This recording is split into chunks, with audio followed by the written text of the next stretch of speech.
안녕하세요. 신앙에 궁금한 점을 같이 생각해보고 나누는 홍 목사의 증문즉답입니다.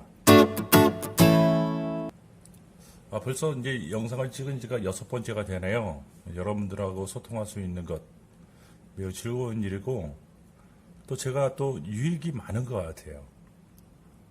제가 고민하지 않았던 부분들을 고민하게 될 수 있는 그런 계기가 되어서 여러분에게 감사드린다는 마음을 먼저 전하고 싶습니다. 오늘은 아주 재미있는 그런 이야기를 같이 해볼까 합니다. 재미없을 수도 있습니다. 오늘 여러분 썸네일에서 본 것처럼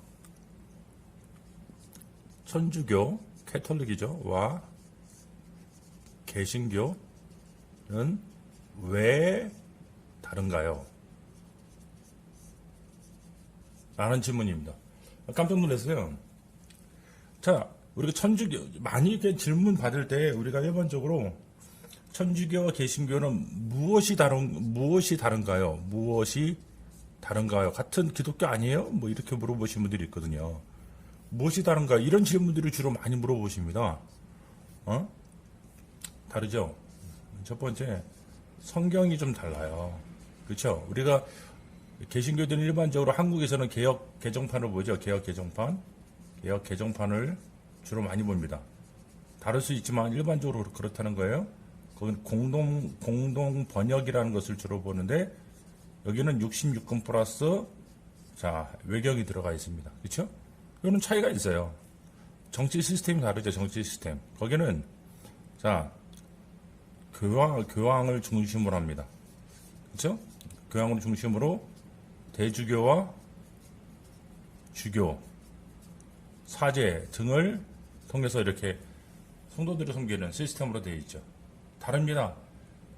개신교는 그때그때마다 다르죠. 장로교 시스템도 있고요, 감리교 시스템도 있고, 회진교의 시스템도 있어요. 다르죠. 다릅니다. 교리적인 차이도 있어요. 세 번째를 보면 교리적인 차이도 있습니다. 교리적 차이도 분명히 있습니다.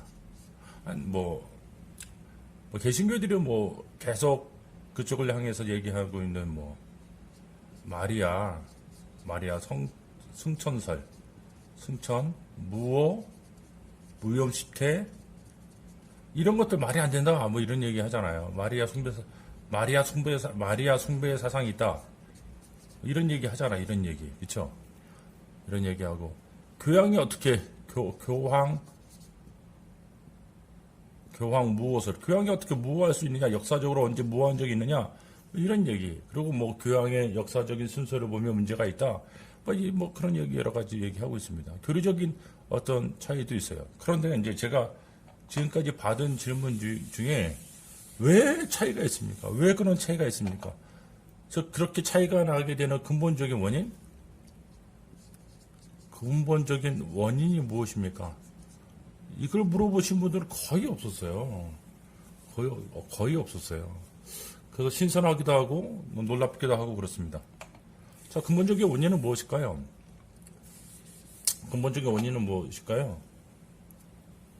근본적인 원인의 첫 번째, 제가 이해하고 있는 첫 번째는 최종적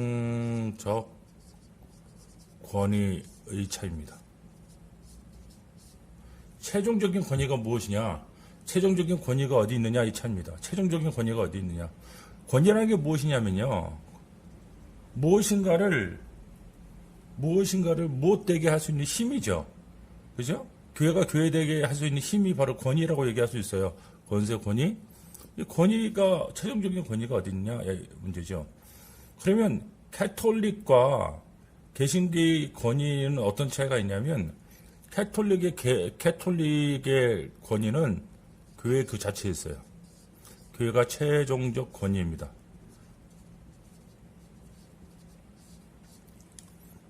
개신교는 어디에 있어요? 성경이라고 하는 이 하나님 말씀, Word of God, 이 하나님의 말씀이 있습니다.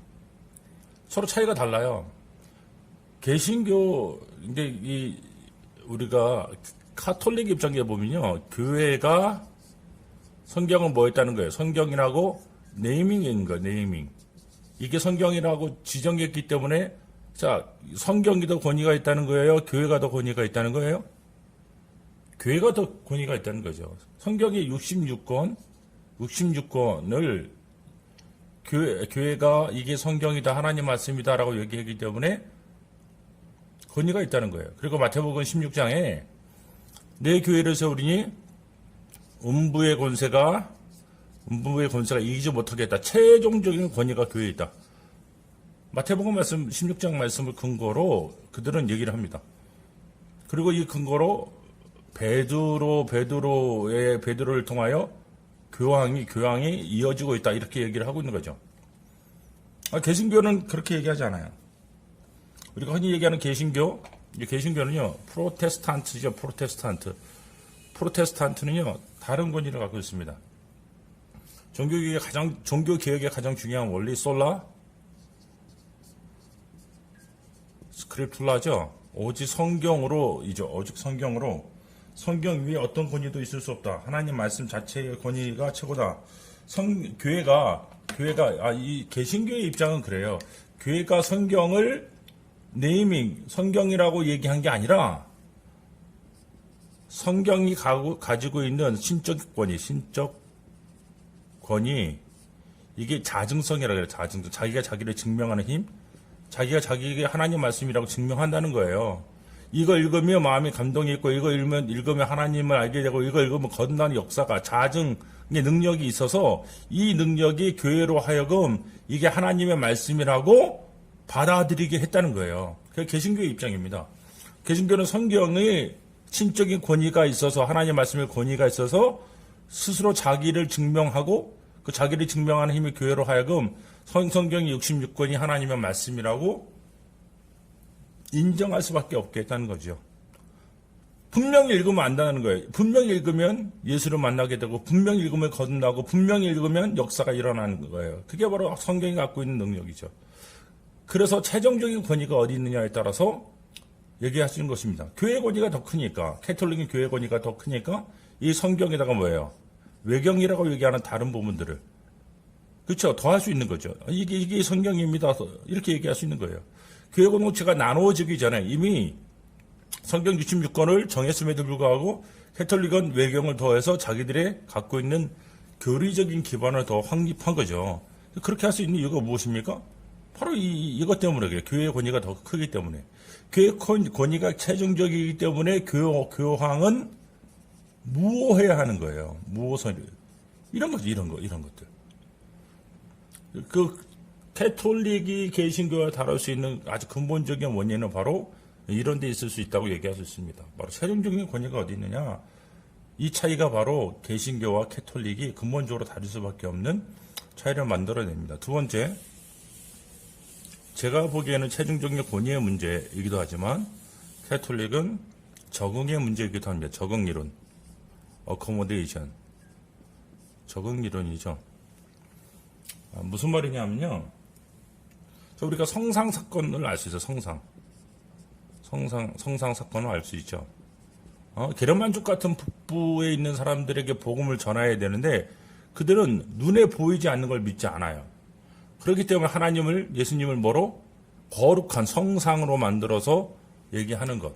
그래서 성상 사건이 일어나는 거죠. 이게 성상을 세워야 되냐 말아야 되냐 이런 이론들.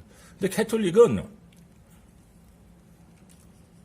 복음 전파를 위해서 교리적 변형을 시도합니다. 교리적 변형을 시도해요. 말씀을 바꾸는 거죠. 하나님의 말씀, Word of God, 하나님의 말씀을 사람들이 다가갈 수 없기 때문에 이 말씀을 바꾸는 일들을 합니다. 이게 적응 이론이에요. 이거는 캐톨릭에만 일어나는 게 아닙니다. 이건 캐톨릭에만 일어나는 게 아니에요. 이거는 개신교 안에서도 얼마든지 일어나는 일입니다. 그래서 큰 문제가 생기는 거죠. 예를 들어서 저는 오늘 여러분들에게 얘기하고 싶은 게 뭐냐면, 여러분 혹시 신복음주의하고 복음주의와 우리가 흔히 말하는 구복음주의 차이를 아세요? 목사님 왜 뚱딴지 같은 소리 하십니까? 이것 좀 얘기해야 될 필요가 있습니다.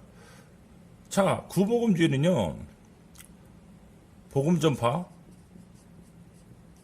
전파를 통해서 설교죠. 설교를 통해서 죄를 인식하고 하나님께 구원을 요청하여 믿음을 가질 때 믿음을 가져야 한다라고 얘기합니다. 그래서 이 구복음주의는 죄를 인식하는 것이 아주 중요합니다. 아주 중요합니다. 근데 이런 방식으로 복음을 전하면요 아주 더뎌요. 아주 더딥니다. 빠르지가 않아요. 그래서 신복음주의는 복음 전파에 있어서 사람들이 받아들일 수 없는, 받아들이기 힘든 요소를 제거하기 시작합니다. 뭐죠? 죄예요. 죄에 대한 인식. 죄를 말하지 않는 거예요. 너가 하나님 예수님 당신을 사랑하니까 그 사랑 받아들여라. 회개 이런 얘기 안 합니다. 회개 이런 얘기 안 해요. 사랑하니까 받아들여라. 즉 복음 전파에 의해서 복음이 얘기하고 있는 아주 중요한 요소를 제거합니다. 그게 신복음주의죠. 이런 것들은 적응 이론입니다. 적응 이론. 교회 성장을 위하여 복음 전파할 때 사람들이 기뻐하지 않는 것들을 제거하여 사람들이 들어올 수 있는 문턱을 낮춰주는 것.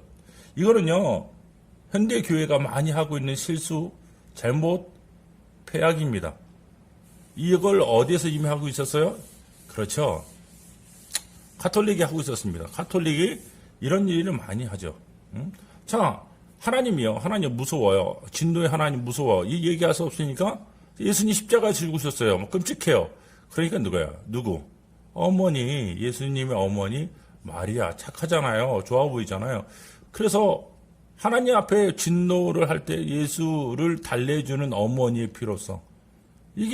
그래서 마리아를 중심으로 한 신앙이 성장하게 되지 않았습니까? 이것은 바로 가톨릭이 서구 유럽을 장악하면서 넓어지기 시작할 때 일어났던 적응 이론입니다. 자, 이야기를 맞추죠. 마무리하겠습니다. 가톨릭이 개신교와 다른 근본적인 이유가 무엇이냐라고 얘기하면 저는 두 가지 관점을 얘기할 수 있습니다. 첫 번째는 결론이죠. 첫 번째는 최종적 권위가 어디 있냐. 자, 가톨릭은 어디 있고요? 교회 자체에 있고요. 개신교는 어디에 있다? 성경에 있다. 이게 최종적인 권위입니다. 두 번째 왜 이런 일이 있느냐? 적응 이론이죠. 적응 이론. 무슨 말이냐? 하나님의 말씀, Word of God, 하나님의 말씀에 사람이 적응할 것이냐? 아니면 하나님의 말씀이 변개될 것이냐? 이런 문제가 가톨릭의 근본적인 차이를 만들어내는 이유라는 것입니다. 이 두 가지는요, 지금도 우리에게 있는 싸움이고, 지금도 우리에게 도전하고 있는 것이고, 이런 것들을 우리가 주시하지 않고 가톨릭을 잘못했다고 얘기만 하는 것은 우리가 자아당착에 빠질 수 있습니다. 최종적인 권위가 성경 하나님 말씀에 있습니까? 지금도 내가 하나님 말씀에 순종하고 있습니까? 저는 참 어렵습니다. 그러나 이게 옳다는 것을 믿습니다. 여러분도 같은 그런 믿음이 있기를 소원해 봅니다. 다음 시간에 계속 또 이야기를 나누겠습니다. 좋은 하루 되세요. 또 뵙겠습니다.